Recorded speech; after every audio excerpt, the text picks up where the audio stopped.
Sébastien Foucras, bonjour, bonjour. Bonjour, Daniel. Soyez le bienvenu au petit déjeuner de Devenir pour Agir. Et merci de me recevoir dans vos bureaux à Levallois et donc dans vos bureaux d'Elyséum, Oui. dont on va parler. Je voudrais tout d'abord commencer par une citation de Kimi Räikkönen, D'accord. qui souligne « Si tu essaies de plaire à certaines personnes en étant quelqu'un que tu n'es pas, tu ne réussiras pas longtemps et tu ne seras pas heureux. Tu dois d'abord assumer ce que tu es. » Et vous, Sébastien Foucras, qui êtes-vous ? Alors, je trouve déjà cette citation empreinte de bon sens et qui est assez logique pour un sportif, puisqu'on ne peut pas tricher. Un athlète doit être complètement dans l'instant réel, une personne entière. Donc, peuvent jouer un rôle en termes de communication, mais sur un terrain, sur une piste, dans un bassin ou autre, on ne peut pas tricher. Donc je ne suis pas étonné que ce soit issu d'une citation d'un pilote automobile. Donc, lui aussi ne peut pas tricher. Alors qui je suis Je m'appelle Sébastien Foucras. Je suis un ancien athlète qui était médaillé aux Jeux Olympiques, vainqueur de la Coupe du Monde en ski acrobatique, dans la discipline du saut. Le saut, c'est une discipline à base d'acrobatie, un tremplin qui fait 4 mètres de haut, dans lequel on s'élance et on arrive à 60 km/h pour se catapulter à 17 mètres de haut et faire des sauts périlleux avec des vrilles. Et j'ai un parcours assez atypique, puisque je suis parisien d'origine. Je suis né à Montreuil, j'ai grandi en Seine-Saint-Denis, découvert la gymnastique et suis rentré dans le ski. D'abord au travers de ma grand-mère qui habitait le Massif Central, où je skiais au Super Luan, enfant. Et puis j'ai découvert à Tignes cette discipline lors d'un stage de ski d'été. C'est un parcours assez atypique, mais si vous deviez vous définir par votre plus belle qualité, quelle est selon vous, non pas comme les autres vous voient, mais pour vous, quelle est votre plus belle qualité ? Jusqu'à aujourd'hui, je pense que ma plus belle qualité, c'est d'avoir su saisir les perches qui m'ont été tendues. On a tous un talent, encore faut-il le trouver. Et par moments, la vie nous amène sur des chemins avec des panneaux de signalisation, il faut choisir le bon. J'ai le sentiment que jusqu'à présent, même si on fait tous plein d'erreurs d'aiguillage, sur les moments clés, les moments stratégiques, pas simples, j'ai su saisir la perche tendue. C'est super, vous parlez des talents, on va évoquer tout à l'heure, vous avez cofondé les Étoiles du Sport, où vous dénichez, si je puis dire, les talents, on va en reparler. Mais je voudrais tout d'abord poursuivre par des questions de sémantique. Quelle définition, et connaissez-vous l'étymologie du sport ? Le sport, ça vient d'où ce mot-là ? Alors, vous allez m'apprendre quelque chose. C'est en fait, en travaillant cette interview, je suis allé moi-même voir l'étymologie que je ne connaissais pas. Et en fait, il provient de l'ancien français desport, du latin despote, qui signifie s'ébattre. Autrement dit, l'amusement, le passe-temps, la pratique agréable. Et en fait, c'est au 12e, 13e, c'est au 19e siècle que le sport, finalement, ce mot desport est devenu le sport, le mot sport. Autrement dit, par définition, le sport, l'étymologie, c'est l'amusement, le passe-temps.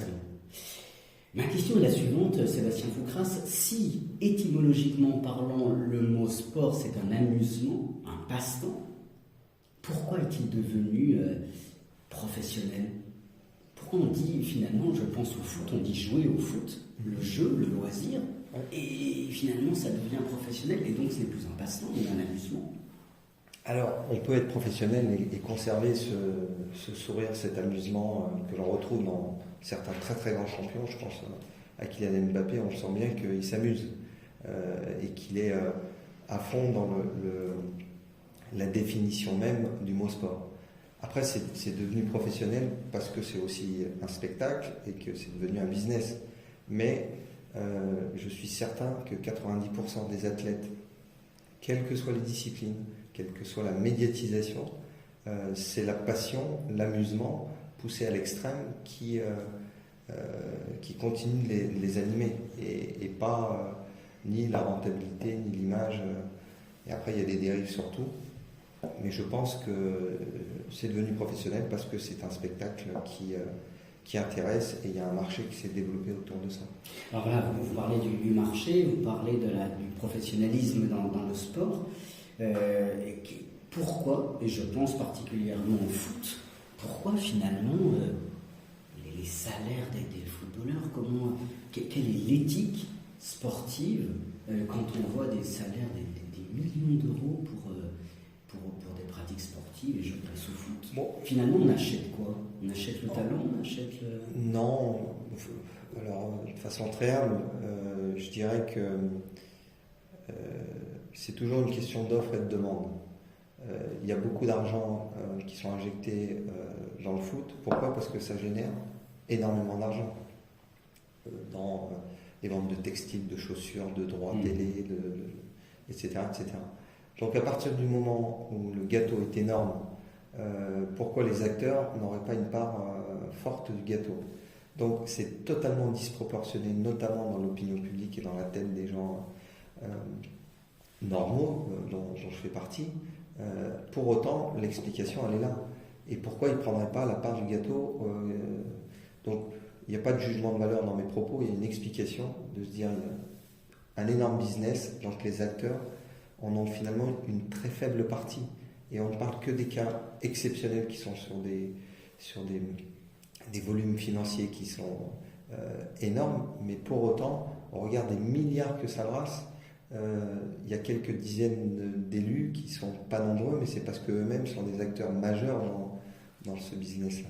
Et en fait, c'est la médiatisation qui fait prendre conscience peut-être qu'on a l'idée que tout sportif gagne des millions d'euros. Vous, quand vous étiez médaillé au JO de ski acrobatique, je ne sais pas quels sont les salaires dans le ski acrobatique, mais je ne pense pas qu'ils soient aussi démentiels que des footballeurs. Non, mais je le répète, tout est une question d'offre et de demande. D'accord. Avec un acteur qui est nouveau aujourd'hui, que sont les réseaux sociaux, qui peuvent participer à la création d'une image d'un athlète qui, même issu d'une discipline confidentielle, peut d'un coup, parce qu'il touche une niche, une cible de jeunes ou moins jeunes, intéresser des marques qui vont s'adresser à ces cibles-là. Donc, à partir du moment où l'offre intéresse, eh bien, il y a des acteurs financiers qui peuvent accompagner. Donc, c'est certain qu'il y a une disproportion entre les sports, mais cette disproportion, elle s'explique de façon très logique. Ça génère du marché, du business ou pas. Oui. Et dans le ski, pour répondre à votre question, même en ski acrobatique, une discipline extrêmement confidentielle, mais qui malgré tout, pendant la période où j'étais en compétition, on était dans un marché économique assez florissant. L'or blanc, les fabricants de ski, l'ouverture des marchés en Asie et en Amérique du Nord, des gros acteurs industriels, notamment les fabricants de ski, qui étaient pour la plupart français, leaders mondiaux, Rossignol, Salomon, etc., Vinastar. Donc pareil, dans ce gâteau extrême, même des disciplines de niche, on n'était pas les plus mal lotis. Donc on arrivait à l'époque à vivre correctement, bien évidemment, rien à voir avec les exemples cités précédemment, mais on vivait correctement. Si on va dans les disciplines encore plus de niche, où il n'y a pas de marché, où il n'y a pas d'industrie derrière, c'est beaucoup plus compliqué. Et là, seuls les Jeux Olympiques, qui attirent une fois tous les 4 ans, peuvent permettre à ces athlètes d'être accompagnés et oui, je comprends ce que vous dites. Dans l'explication que vous venez de donner, vous avez utilisé le mot compétition. Tout sportif, à quel moment, et par votre expérience personnelle, à quel moment êtes-vous rentré en compétition? Ma question est la suivante exactement, c'est pourquoi entrer en compétition dans un challenge. Autrement dit, est-ce que vous êtes en compétition face aux autres ou face à vous-même? Alors les deux, surtout dans une discipline individuelle comme la mienne, qui en plus était une discipline entre guillemets un peu dangereuse. On monte à 17 mètres de haut, donc c'est quand même pas classique. Donc une forme de compétition avec moi, être en capacité de prendre des risques et de les supporter, puis en compétition avec les autres, parce que aux Jeux Olympiques, Championnat du Monde ou Coupe du Monde, on a des adversaires que l'on souhaite battre pour briller. Comment on devient compétiteur? Ça, c'est une question dont j'ai pas forcément la réponse, parce que pour moi, c'était inné. Depuis l'enfance, j'ai toujours aimé cette dimension un peu compétition. Quel que soit le sport pratiqué, quel que soit le niveau pratiqué, j'ai toujours eu ça en moi. Et on m'a pas dit il faut que tu sois compétiteur, on m'a pas formé à ça. C'était dans mes gènes. J'ai un petit garçon aujourd'hui, lui, c'est pas un compétiteur. Et pourtant, il a 2 parents qui sont des compétiteurs. Donc, un, ça se transmet pas. Et 2, c'est pas forcément l'environnement. Je sais pas comment on peut avoir le gène compétiteur, mais voilà, moi, il m'est tombé dessus. Donc, ça me plaisait, la compétition était un moteur. Au-delà du plaisir que j'avais à pratiquer et que j'ai toujours à pratiquer du sport, la dimension compétition, elle a été très présente chez moi depuis ma naissance. Et donc vous entrez en compétition, je suppose, pour gagner. Quelle définition donnez-vous de ce verbe gagner? Que veut dire gagner? Quand on entre en compétition, c'est qu'on va absolument gagner, mais ça veut dire quoi? Alors déjà, c'est pas toujours gagner, parce que par moment, lorsque je fais ma première saison en Coupe du Monde, je sais très bien que je ne peux pas gagner. Donc, je rentre en compétition pour être le plus performant possible, ce qui va amener un résultat. Mais le résultat ne sera pas la gagne. Pour pouvoir déjà prétendre à gagner, il faut avoir le niveau de gagner. Et quel que soit le niveau, que ce soit en compétition départementale, régionale, nationale ou internationale, on ne peut pas se présenter au départ d'une compétition toujours avec l'ambition d'être le premier, puisqu'il y a un temps d'apprentissage. La définition du mot gagner, c'est, je ne connais pas la définition du petit Larousse, mais en ce qui me concerne, c'est être en capacité de dégager le maximum de son potentiel que l'on a entraîné, conjugué à une capacité à gérer l'environnement extérieur, qu'on pourrait appeler pression, stress ou autre, mais l'environnement extérieur, et être capable de performer à l'instant T. La conjugaison des deux amène à un résultat qui peut être la victoire ou pas. Si on est 50e mondial, on ne peut pas gagner. En tout cas, sur des disciplines comme la mienne. Après, là, ça peut être un peu différent sur des sports collectifs où ça arrive en Coupe de France qu'un club de 4e division puisse battre une Ligue 1. Là, c'est la conjugaison d'autres facteurs. Mais les 2 facteurs fondamentaux, me semble-t-il, c'est ce que je viens d'évoquer, d'être en capacité d'exploiter tout ce qu'on a travaillé et développé physiquement et techniquement, et cette capacité à gérer les environnements extérieurs. D'accord, alors est-ce que vous êtes en phase, avec ce que vous répondez, est-ce que vous êtes en phase avec cette citation de Kylian Jornet qui souligne que gagner, ce n'est pas finir en première position, ce n'est pas battre les autres, c'est se vaincre soi-même, vaincre son corps, ses limites et ses peurs. Gagner, c'est se dépasser soi-même et transformer ses rêves en réalité. Alors, je suis complètement d'accord, c'est cohérent avec ce que je viens de dire, c'est-à-dire que Kylian, lui, en conjuguant l'ensemble de ces points-là, l'amène à gagner du TMB, gagner toutes les courses et d'être le meilleur. Pour autant, s'il n'avait pas ces mêmes capacités, mais qui conjuguent la même passion dans l'entraînement, la même volonté de se faire plaisir aussi intellectuellement, et que ça l'amène à la 10e place, c'est pas grave, il aura atteint son objectif. Comme sur une discipline olympique, un athlète, quel que soit le sport, qui se présente, qui est déjà qualifié au jeu, c'est déjà une petite victoire pour certains, et puis d'être le plus performant possible. Et si ça aboutit à une 14e place, c'est pas très grave, ça crée pas de déception. Là où c'est compliqué, c'est quand on est attendu pour être le meilleur et qu'on est là, c'est autre chose. Et on n'a pas gagné d'ailleurs. Oui, et à ce moment-là, que se passe-t-il à l'intérieur de vous quand vous n'atteignez pas les exigences que vous souhaitez et puis vous n'êtes pas au rendez-vous finalement. La déception, elle est proportionnelle à l'engagement qui a été mis. Donc, quand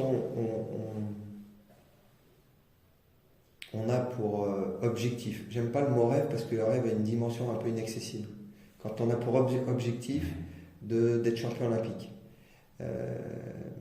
Et qu'on a les moyens de l'être, c'est-à-dire qu'on a bien identifié que physiquement, techniquement, mentalement, on est prêt pour ça et qu'on est dans les standards pour y prétendre, et qu'on passe à côté, alors qu'on s'est investi pendant de nombreuses journées, de nombreuses heures, de nombreuses semaines, mois, années et décennies pour la plupart, eh bien l'échec prendra toute la dimension qui est liée à l'engagement qui aura été donné. Donc forcément, c'est compliqué. C'est extrêmement compliqué. Je voudrais, Sébastien Fouras, passer à une autre réflexion assez taboue, mais je trouve hyper intéressante. Et j'ose poser cette question un peu provocante. Je l'assume, mais pourquoi le dopage est-il important dans le sport? Alors, on ne va pas le régler en deux phrases, mais d'abord, il y a une histoire de culture. Je m'explique. On a mis le doigt pendant très longtemps, à juste titre, parce qu'il y a eu l'affaire Festina qui a révélé énormément de dopage dans le cyclisme. Pourquoi il y avait du dopage dans le cyclisme?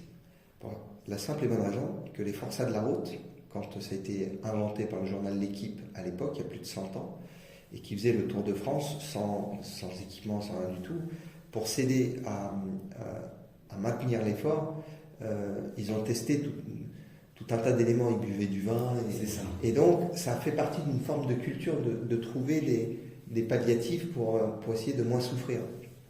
Donc ça n'excuse en rien, ça explique. Et là je ne parle pas des dopages d'État qui se servent du sport comme enjeu de notoriété, d'image et de puissance. Donc c'est le bloc de l'Est à l'époque, ou même pas si éloigné que ça, le scandale des Jeux de Sochi. Donc là c'est d'autres enjeux, et je ne pense pas que c'est rarement des choix d'athlètes, c'est souvent pour d'autres objectifs. Je citais l'exemple du dopage d'État. L'athlète, le cycliste d'il y a 100 ans qui boit du vin, c'est pour essayer de tenir sur cet effort qui, à l'époque, n'a aucune référence en termes de préparation, de physiologie. Donc voilà, et ça s'installe petit à petit. Mais je pense que même si c'est un mal qui est important et qui est heureusement extrêmement bien traité par la main, etc., il n'y a finalement pas tant d'athlètes que ça qui se dopent, même si pour les gens qui ne connaissent pas et qui ne suivent pas, on s'arrête sur ce qu'on a entendu ou vu, et ce qui était vrai à un moment n'est pas forcément vrai à un autre. Mais alors, est-ce que se doper, ce verbe-là, quelles sont les limites du dopage? C'est-à-dire à quel moment, éthiquement, on peut dire cette personne s'est dopée? C'est-à-dire, est-ce qu'il suffit de prendre une substance, un médicament parce que le dopage, c'est finalement aller au-delà de ses limites naturelles, ou pas? Alors oui, c'est de prendre des artifices qui vont permettre d'augmenter la performance. Tout ça est régi par un règlement, donc il y a aujourd'hui des produits qui sont interdits, et ils sont extrêmement nombreux, à tel point qu'un athlète, avant de prendre un médicament, il doit non seulement lui vérifier, le médecin de la Fédé ou de son club vérifie, de façon à ce qu'il n'y ait pas d'erreur, parce que n'importe quel médicament d'usage courant qu'on trouve en pharmacie pourrait être assimilé à du dopage. Donc les règles ont été établies de façon à ce que tout soit codifié, que si on sort de ce code, à ce moment-là, c'est perçu comme une substance qui aide à la performance et donc n'est pas naturelle. C'est ça, mais finalement, est-ce qu'on peut dire que je dirais, il existe. En fait, ma question, c'est de savoir si on parle tellement de dopage que je me dis, mais finalement, tout le monde pourrait être dopé, et dans ce cas-là, je dis conditionnel, il n'y aurait pas de véritable sportif. Alors, Alors, je répète, pour moi, il y a une très très très très majeure partie d'athlètes qui ne sont pas dopés. Je pense que le dopage revient aussi à une question d'éducation. D'accord. C'est-à-dire que un athlète qui pourrait se faire prendre par l'envie de se doper, c'est qu'à un moment, on a raté son éducation. Quand il y a un dopage d'État, c'est parce que l'État décide qu'on va utiliser le sport comme un levier de puissance, etc. Et l'athlète n'a pas le droit Et en plus, il y a un lavage de cerveau pour montrer à quel point c'est bien pour le pays, la nation. Un athlète qui n'est pas dans ces systèmes-là et qui pourrait être en accord pour se doper, on va surtout lui mettre en lumière la très haute performance, la notoriété, l'argent. Mais malgré tout, on s'appuie encore sur les fondamentaux que sont le plaisir d'aller au bout de son ambition, de son objectif, de son rêve. Donc on en vient à un moment d'éducation. Si les jeunes athlètes sont sensibilisés avec des témoignages de gens qui sont passés avant eux, avec des philosophes, de façon à ce qu'ils soient en capacité de prendre les décisions à ce moment-là, on réduirait encore sensiblement le nombre de tricheurs. Donc, c'est un sujet qui n'est pas simple, mais qui, si je veux le résumer, pourrait être, si ce n'est éradiqué, mais en tout cas beaucoup moins présent, par de la formation et de l'éducation. D'accord. Oui. C'est un peu un point de faiblesse. Oui, c'est ça. Et alors, cette éducation, c'est ce que vous faites, comme vous avez cofondé, nous l'avons dit tout à l'heure, les étoiles du sport. Oui. Vous êtes dans cette éducation des jeunes sportifs et vous allez dénicher les talents. Quand j'ai regardé un peu votre site internet, j'ai été sensible à deux mots, donc les talents, vous dénichez les talents, et les valeurs que vous avez dans votre formation. Et avant de parler des valeurs, je voudrais que vous donniez la définition d'un talent. Qu'est-ce qu'un talent et comment les dénichez-vous, ces talents des futurs sportifs? Alors, ces étoiles dont vous parlez. Alors déjà, c'est pas moi qui les déniche, je vais bien les parrains et je vais y revenir sur la méthode de sélection, puisque moi je ne suis pas compétent pour aller dénicher des jeunes à fort potentiel qui vont devenir des talents. Ou des champions. Alors, un talent, c'est quelqu'un qui a un potentiel suffisamment important physiquement, techniquement et mentalement pour aller vers la très haute performance. La très haute performance, c'est d'être en capacité d'être dans les meilleurs mondiaux en Europe, dans le monde ou aux Jeux Olympiques. Après, on peut rester un talent sans pour autant être un très haut performeur. Mais les jeunes qui sont choisis pour être invités dans le cadre du programme Étoile du Sport ont fait l'objet d'une sélection par des cadres de leur discipline, qu'on appelle des parrains, qui eux-mêmes ont été sélectionnés par un comité d'éthique. Ce comité d'éthique siège en son sein l'ensemble du mouvement sportif, que ce soit ministère, CNESF, CPSF, COJO, etc. Mais aussi des anciens sportifs qui sont impliqués dans le programme Étoile du Sport depuis 20 ans. Donc, Marie-Josée Pérec, Laurent Blanc, Stéphanie Gana, Fabien Galtier, des gens comme ça.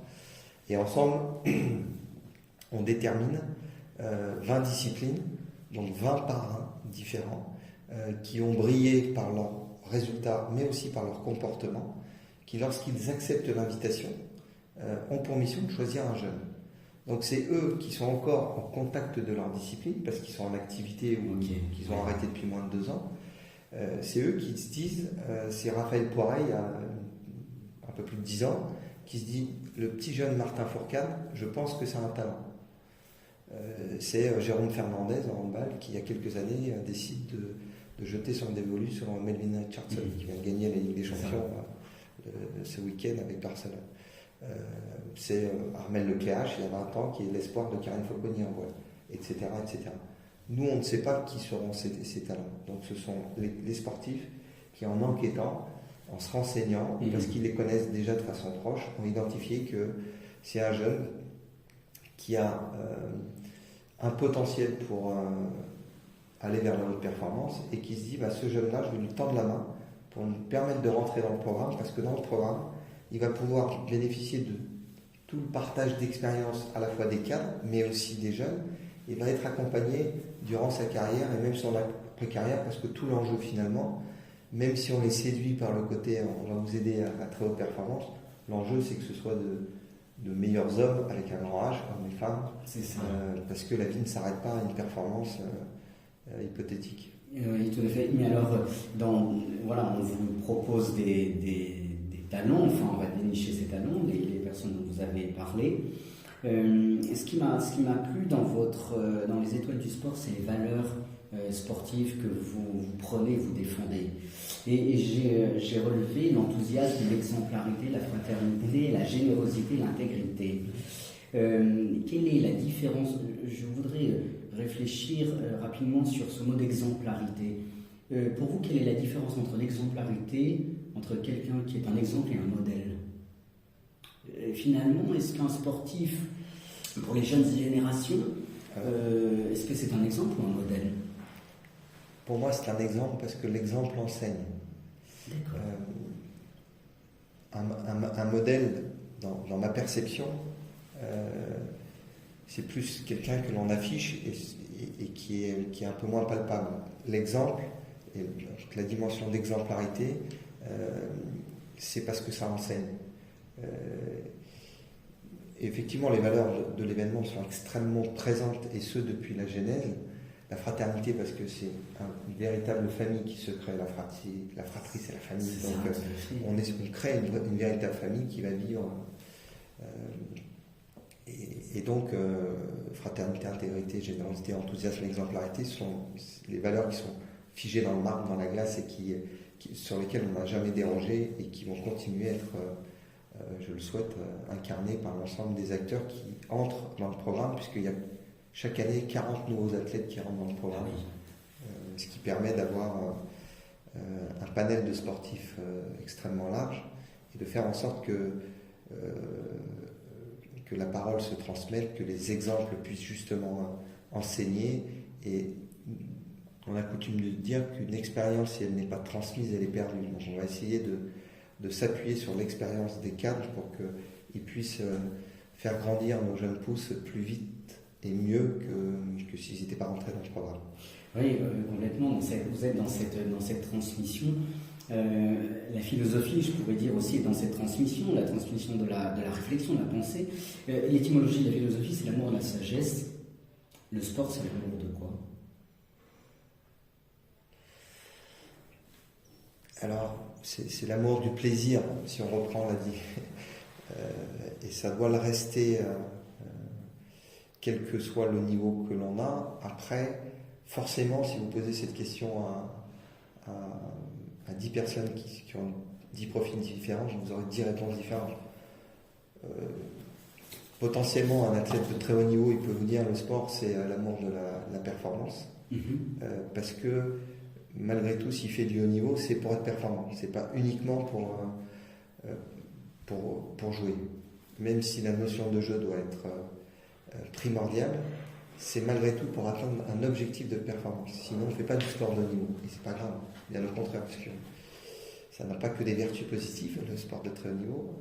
En revanche, si on reprend la définition intrinsèque du mot sport, de conserver cette dimension d'amusement à laquelle on pourrait rajouter une dimension de bien-être. Oui. Pour pas dire santé, puisque aujourd'hui, la sédentarité tue plus que le tabac. C'est l'OMS qui le dit, c'est pas moi. Il est important de se remettre en mouvement et donc à l'activité physique. Et même pour ceux qui sont réfractaires au mot sport, c'est important qu'ils prennent la dimension de bouger, d'être actif, de se lever de sa chaise, de marcher, de courir, de rencontrer des gens et d'avoir une démarche active, toutes ces dernières années, on nous a assis, mis des écrans et donné des moyens pour se fainéantiser. Je ne sais pas si ça se dit, mais... Si. Mais en fait, c'est la question que j'avais, une des dernières questions, malheureusement, parce que l'interview va bientôt s'achever. Mais pourquoi dit-on, et le dicton est-il le suivant, le sport est bon pour la santé? Pourquoi? Le sport est bon pour la santé parce que ça a un impact sur la tête, ça a un impact sur le sommeil, ça a un impact sur les maladies cardiovasculaires, ça a un impact sur, et c'est prouvé tout ce que j'évoquais, c'est ça. Et prouvé, donc ça a un réel impact pour la santé. Le sport de très haut niveau n'est pas forcément bon pour la santé, voire pas du tout, parce qu'on va pousser la machine à l'extrême. Mais on parle d'une micro-niche de personnes. Mais le sport est bon pour la santé, ça c'est une certitude, et c'est même un enjeu de santé publique que de pousser à l'activité physique. D'accord, ah oui, donc c'est intéressant ce que vous dites, le sport à haut niveau, les compétitions, enfin le professionnel, il y a donc des limites, il ne faut pas à la fois il va performer, et d'un autre côté, son corps le ramène toujours je dirais, à l'essentiel. Oui, parce qu'il y a des limites articulaires, s'entraîner 8 heures par jour, ça a ses limites.